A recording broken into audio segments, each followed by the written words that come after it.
煉靈的奇妙秘密。伊曼諾修女訪問瑪利亞閃馬第一集。目錄：補充對煉靈知識嘅不足。訪問瑪利亞閃馬，給大家嘅建議。大赦。補充對煉獄知識嘅不足。呢一本嘅小冊子補充對煉獄知識嘅不足。喺偶然嘅情況之下，我閱讀咗一本關於煉靈嘅書，佢引人入勝，使我震撼，因為佢記載咗近代嘅見證，亦都清楚咁解釋咗關於煉靈嘅聖教會教義。呢一本嘅書由瑪利亞閃馬 Maria Simmer 所寫嘅。關於煉獄嘅書名叫做《煉靈告訴我》。我立即寫信問嗰本書嘅編輯，佢話瑪利亞仍然在世，我就馬上同佢接觸，佢答應接受我嘅訪問。我的確有好多問題要問佢啊，我好開心啊，因為每當我提及到或者講到關於煉靈嘅時候，我都發覺聽眾都好好奇。佢哋通常都會要求我講多啲，敦促我揭露多一啲煉獄嘅事實。佢哋問我嘅時候會話俾我哋聽多啲，同埋其他有關煉獄嘅事啊。我明白呢一個嘅顯示，我哋每一個人都極為渴望知道死後我哋要面對嘅係啲乜嘢。喺教堂裏面，喺道理班或者係眾師鐸，已經好少提及到或者係教導我哋關於煉靈同埋煉獄，可以話根本係完全冇。就係因為咁，我哋對最後死後嘅事實嘅知識係空白嘅，係唔足夠嘅，簡直係一無所知。喺呢一本小冊子裏面，會一勞永逸咁消除我哋對煉獄嘅恐懼，仲渴望能夠使我哋明白到天主嘅計劃，佢為我哋命運嘅安排係幾咁偉大，何等嘅美妙，值得我哋以熱誠去對待。喺呢一本小冊子可以使我哋明白到，在世嘅時候，我哋掌握好大嘅能力，可以令亡者快樂，亦都可以為我哋嘅生活增添喜樂。瑪利亞閃馬而家係83歲，喺做訪問嘅時候，2004年佢喺天主內安息，佢獨居喺桑德嘅一座小屋裏面。我就係喺奧地利嘅 Vorarlberg 山區裏面呢一個美麗嘅小村莊裏面同佢見面。瑪利亞閃馬係個咩人呢？佢係一名簡樸嘅村婦。佢從小就經常為煉靈祈禱。當佢喺25歲嘅時候，佢獲得咗一個特別嘅天父神恩，煉靈探訪佢。呢個係一種好少有嘅恩寵。佢好淳樸，係一個好虔誠而且謙卑嘅天主教徒，使我印象深刻。佢嘅堂區司鐸同埋教區主教都好支持佢嘅工作。雖然佢有唔尋常嘅天賦能力，佢仍然過住極度貧窮嘅生活，就好似我哋喺佢嘅房間，空間小到連為招呼我哋嘅凳都幾乎放唔落。唔平凡嘅天父神恩，係啊，不過呢一種異能喺聖教會嘅歷史上已經根深蒂固。好多嘅聖人封冊或者係尚未封冊嘅，亦都曾經有過呢一種同煉靈溝通嘅能力。舉例講啊，聖女日多達同埋聖女加大力納，佢哋寫咗好多關於呢一種異能嘅書。聖女瑪加利大、聖約翰維雅納、真福傅天拿修女、聖若望鮑思高、真福瑪利安白冷等等，例子多到可以成書。其實已經有好多書係關於呢一種天賦嘅能力。當我哋細心閱讀聖人嘅呢一啲著作嘅時候，我哋會發現佢哋所講嘅大致都係一樣嘅。瑪利亞閃馬只不過係生活喺現代，重蹈眾聖人美妙嘅見證，因此我就毫不猶豫咁立即決定咗訪問佢啦。好處嘅係佢仍然在世，又願意接受訪問。你可以想象到我有幾多嘢想要問佢，我盡量提問啦，絕對唔可以浪費呢個機會嘅。唯一嘅難題係佢完全唔懂得法文，所以需要翻譯溝通。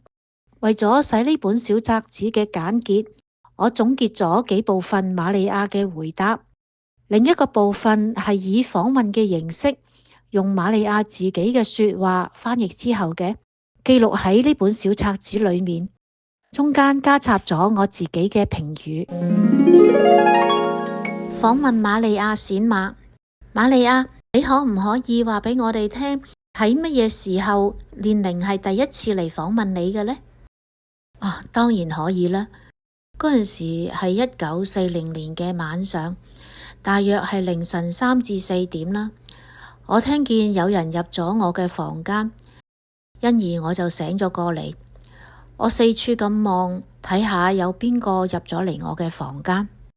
你驚唔驚啊？唔驚，我唔驚。我媽媽話我自細就已經好特別，我從來都唔識得驚嘅。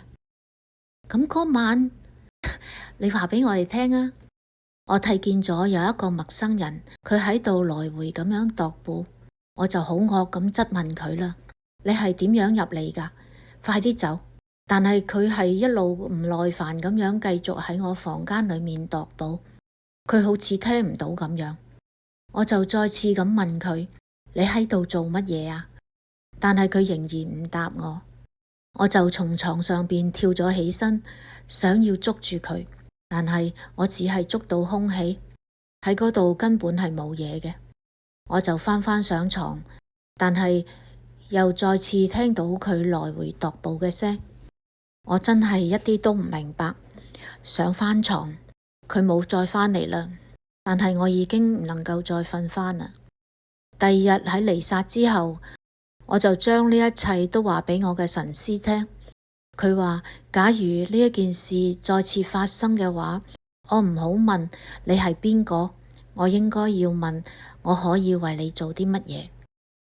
喺嗰晚，嗰個人又再嚟，我肯定係同一個人。我問佢咁話：我可以為你做啲咩呢？佢就咁話：為我奉獻3台彌撒啦，我就可以得救啦。因為佢咁樣回答，我就知道佢係年齡啦。我嘅神師亦都同意，佢更加忠告我咁話：永遠唔好唔理會可憐嘅年齡，而係要慷慨咁答應佢哋嘅要求啊。後嚟年齡有冇再嚟探訪過你啊？有啊，喺呢件事之後幾年之內都有3至4個年齡嚟過，通常都係11月份。後嚟又有多啲嘅嚟探我。瑪利亞，呢一啲年齡要求你做啲咩呢？多數都係要求為佢哋奉獻彌撒咯，同時要參與呢一啲嘅彌撒，又要求為佢哋念玫瑰經同埋拜苦路。喺呢度有一個重要嘅問題需要討論一下嘅，究竟正確嚟講，煉獄係啲咩呢？我認為嗰度係天主偉大嘅創作。容許我將我嘅觀點講出嚟。假如有一日嚟咗一個好美麗嘅人，佢嘅美態係世上所冇嘅，你完全被呢份嘅美同埋光所吸引，特別係嗰個人瘋狂咁愛住你，你從來未曾想象過會有人咁樣愛你，你感覺到嗰個人係好想吸引你，好能同你結合為一，你內心嘅愛火使你無可抗拒咁投入佢嘅懷抱。但係等一等，喺呢個時候，你記得你已經有好多個月冇沖過涼，你臭氣熏天，鼻水長流，頭髮又污糟邋遢，你嘅衫好多污漬等等。你自己話唔得啊，我唔可以用咁嘅樣去見佢噶。首先，我需要去清潔下自己，沖完涼之後，我會立即返嚟。但係你內心嘅愛已經好濃、好熾熱、好強，去沖涼喺呢個咁短暫嘅言辭裏面，已經使你唔能夠忍受啦。雖然只有幾分鐘，唔能夠相見嘅痛苦，已經使你深受好大嘅創傷。愛得越深，傷得越重，呢個就係愛嘅傷口啦。煉獄就係咁樣啦。唔潔淨嘅靈魂延遲咗投入天主嘅懷抱，呢個就係愛嘅傷口啦，使靈魂極為痛苦。呢一份嘅等待可以話係愛嘅依戀，正係呢一個熾熱嘅火，呢一份嘅渴望潔淨咗靈魂嘅污垢。煉獄係一個渴望嘅地方，一處瘋狂嘅渴望想見到天主嘅地方。呢一位天主，我哋已經認識咗啦，因為我哋已經見過佢，但係仲未曾能夠可以同佢結合。我現在想同瑪利亞去澄清一個基本嘅問題。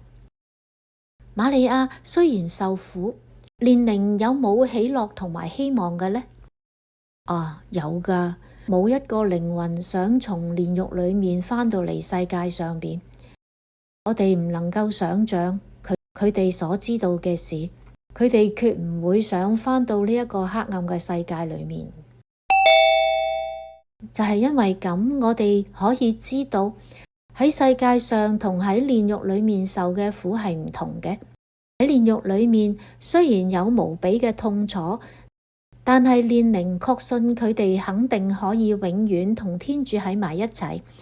呢一份嘅喜樂大過痛楚，冇一件事可以使佢哋想再生存喺呢個世界上邊。喺人世間，冇一件事係可以咁肯定嘅。瑪利亞，到底天主要佢哋去煉獄啊，還是係煉靈自己決定去煉獄嘅呢？係煉靈自己要去煉獄嘅，要潔淨後先至上天堂啊！煉靈完全遵從天主嘅聖意，佢哋因善行而喜樂，佢哋希望我哋係聖善嘅，佢哋嘅愛德好大，愛天主亦都愛我哋，佢哋同天主嘅聖神同埋天主嘅光完全結合。咁喺臨終嗰一刻，靈魂係唔係可以見到天主喺完全嘅光輝裏面？還是係喺有所遮掩嘅光耀裏面呢？係有遮掩嘅光嘅，不過睇到嘅光芒已經使靈魂極度嘅渴望啦。其實比起世界上嘅黑暗，嗰份嘅光芒足以耀目，但比起靈魂到達天堂所見到嘅光芒，仲差好多。我哋可以睇一睇嗰啲瀕死經驗嘅，嗰啲靈魂嘗試過瀕死，都會被嗰道光吸引，要返到嚟呢個世界係非常之痛苦嘅事。瑪利亞，聖母喺煉靈方面嘅角色係點樣㗎？佢經常都會去安慰煉靈，話俾佢哋聽曾經做過嘅善行。仲會鼓勵佢哋㗎。咁聖母會唔會喺一啲特別嘅日子裏面，將煉靈從煉獄裏面救出嚟㗎？最主要嘅日子就係聖誕節、諸聖節、耶穌受苦節、聖母升天節同埋耶穌升天節咯。瑪利亞，為乜嘢靈魂會去煉獄嘅？乜嘢嘅罪最會使人落煉獄呢？就係違反愛德嘅罪咯，例如唔愛鄰人啦、心硬啦、仇恨啦、誹謗啦，同埋誣衊等等。講別人嘅壞話同埋誣衊，真係最嚴重嘅缺點，係需要好長時間嘅淨化㗎。係啊。現在我哋先喺呢一度暫停一下，讓大家喺剛才聽到嘅內容裏面去消化同埋思考一下。我哋下次再見啦，拜拜。